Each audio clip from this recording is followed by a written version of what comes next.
Oo,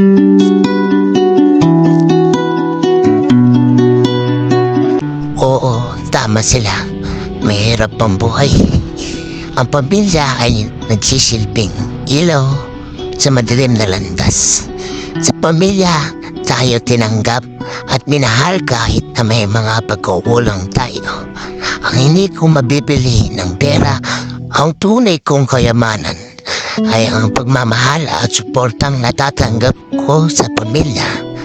Hindi ko kailangan ng material na bagay. Pakita ko lang na buo at masaya ang pamilya ko. Yun ang pinakamaganda sa lahat.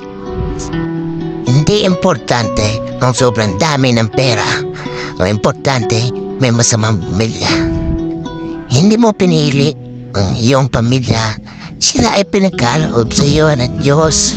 Kaya napagkaloob sa iyo para naman sa kanila. Ang pamilya ay isang regalo na natatangga ng panghabang buhay. Ibigin mo ang iyong asawa katulad ng pag-ibig mo sa sarili mo. At bilang asawa, matuto kang gumalang. Ang iyong tunay na kayamanan ay ang pagkakaroon ng sayang pamilya. Ikaw ang regalo na hindi ko inaasahan, pero lubos kong pinagpapasalamat. Oo, mahirap lang kami, pero sinisigurado kong hindi magugutom yung pamilya ko habang nabubuhay ako.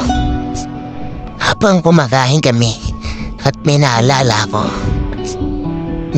ko, naubos na pala yung pagkain na kinakain namin.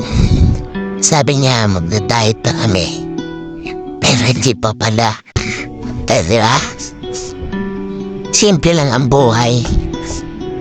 Mahalin mo lang ang pamilya mo. At bigla mong sabihin sa asawa mo na tako ba? Buhay ko na utak ko tong tuwing kahit ang uwa. Yung ka na